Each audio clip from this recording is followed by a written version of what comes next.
everybody, it's Julie and I'm back with day 30 of my 100 days of Bible journaling, do the 100-day challenge, and I'm getting started right away. I'm using all the pink paints that I could find, well, mostly pinks and then a little bit of red and some other kind of orangey red color.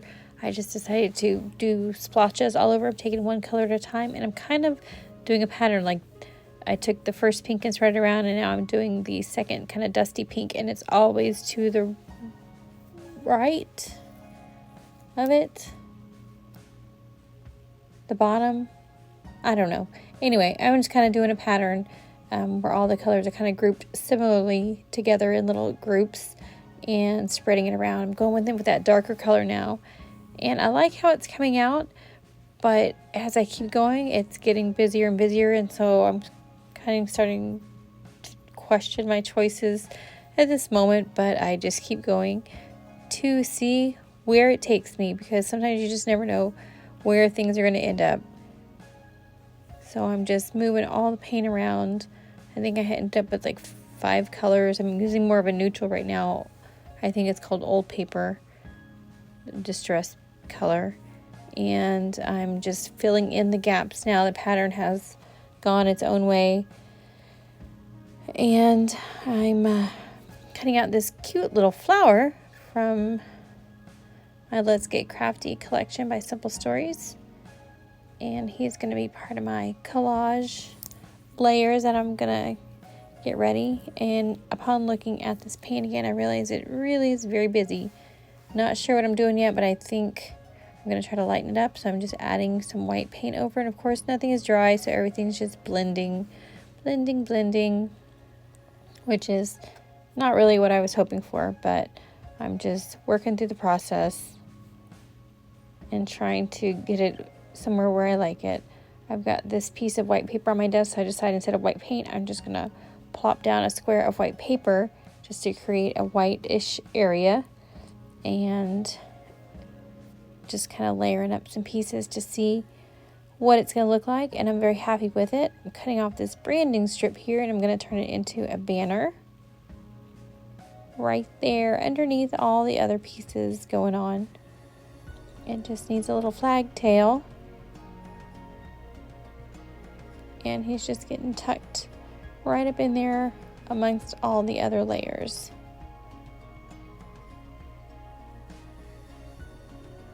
He's about to get a sister. This other side of the branding strip, it's like this orange spreadsheet, and I kind of love that.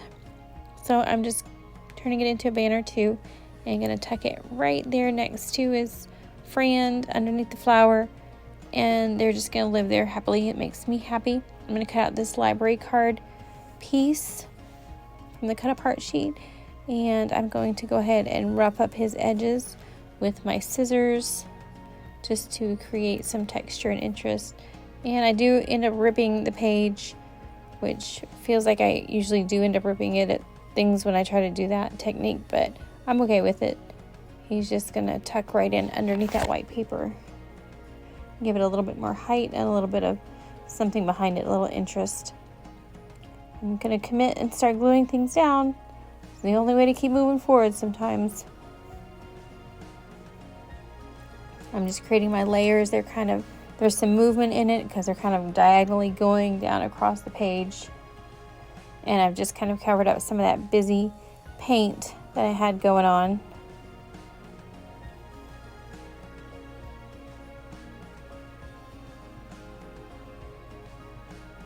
I've pulled in these chipboard stickers, and that big floral needs to come with me and sit there, and I'm looking for something else. Maybe this pink binder clip, maybe not. Nope, yep, definitely the pink binder clip. He's going to live right there at the edge of the white paper. He's cute. And then I am going to go in with a little bit of washi tape and just kind of rip it in half and be sticking pieces down in certain areas. I love the washi tape that kind of has a clear background. It looks kind of translucent white, and then when you put it down on the page, it just kind of melts in and blends in. And that's what this one is. It just kind of goes on and looks like it's a layer that has always been on the paper. I'm just ripping it in half and just using it to do some edging and add some interest to certain pages or places around the page. I'm doing the same thing here with this music paper washi tape because there is music paper up at the top of the page that came with it, and I thought, well, I'll just add a little bit more music paper. I decide this chipboard is a little too chunky to live in this book, so I'm literally ripping all the adhesive and several layers of the cardboard off of it. And just going to add some glue. It adds much thinner now, and it's just going to be a better adhesion for it to live right there. I've got this little cutout hoop embroidery piece going on, and I'm just putting some foam tape on it to make it stick up a little bit. And he's just going to live right here on the page too. Super cute. I love all the florals that are going on. Even though the page was mostly pink, I just love when there's little pops of blue and green just to kind of provide some accent. I'm going in with another washi tape now. This is the butterflies, and it's also on that clear translucent background, so then it does start to just kind of melt into the page, the little butterflies flying around. So I'm just going to do an odd number. I think I end up with 5 of them.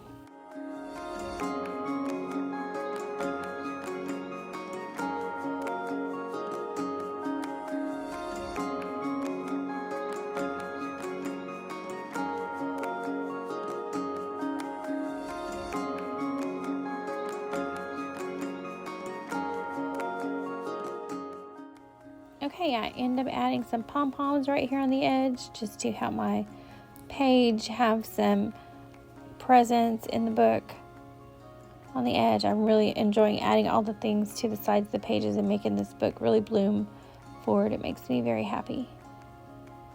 And then I'm going to take a moment and just go through and feel the words and read the words and find the words that speak to me. I'm writing here, "He heals my soul."